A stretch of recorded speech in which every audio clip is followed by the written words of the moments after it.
Alors, écoute cette vidéo de Donald Trump. Donald Trump dit ceci. Si les autorités iraniennes commencent à chuter, c'est-à-dire commencent à réprimer la manifestation, alors les États-Unis ne vont pas tarder, eux aussi vont commencer à chuter, c'est-à-dire vont commencer à bombarder l'Iran sur le régime iranien. Et c'est la question la plus fatale. Et où en sommes-nous actuellement dans ce monde? Parce que nous tendons vers une guerre mondiale. Je ne dis pas troisième guerre mondiale parce que ceux qui sont passés là, ce n'est pas nous les Africains, ce n'est pas notre guerre. Voilà. Où tendons-nous vers une autre guerre?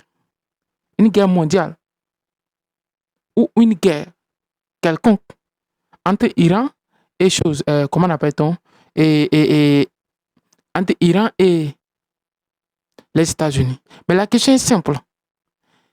Pourquoi est-ce que ça serait intéressant pour les Iraniens de voir l'intervention des Américains?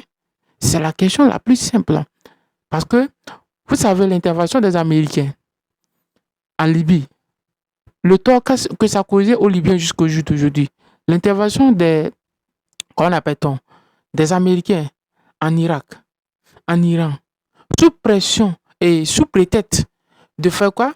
De réprimer l'État islamique, de réprimer Al-Qaïda. Au finish, on a réprimé un régime, on a tué un régime, parce qu'on disait que ce régime soutenait l'État islamique. Aujourd'hui, quand vous voyez tous ces pays dont l'Amérique a intervenu, alors ces pays ne sont pas encore reconstruits.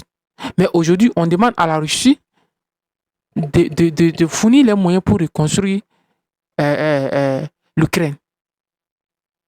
Voilà la phase et voilà l'image et voilà la version des Américains et voilà comment eux ils perçoivent le monde.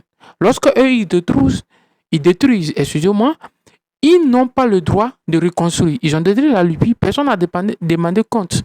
Ils ont détruit beaucoup de pays. Aujourd'hui, on voit les autres pays au monde réagir.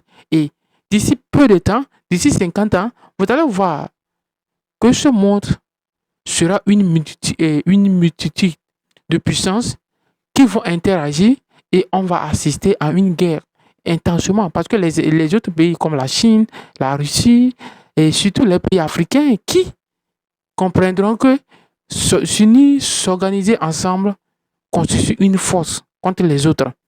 Parce que si l'AES, plus de 2 millions de kilomètres carrés, d'ici quelques années, devient une puissance sous-régionale, alors vous allez voir. Parce qu'on aura le regroupement de 3 armées très puissantes qui pourront ouvrir des usines de production de munitions, d'armes, de dernière technologie, parce qu'ils ont demandé à la Russie d'installer des usines de fabrication d'armes et de munitions dans leurs pays respectifs.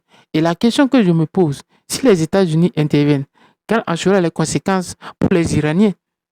Quelles en seront les conséquences pour les Iraniens? Parce que vous ne savez pas que si les États-Unis interviennent, au finish, ce qu'ils veulent, c'est le pétrole iranien qui sera pris, qui sera intéressé par eux. Parce que pour eux, c'est l'intérêt.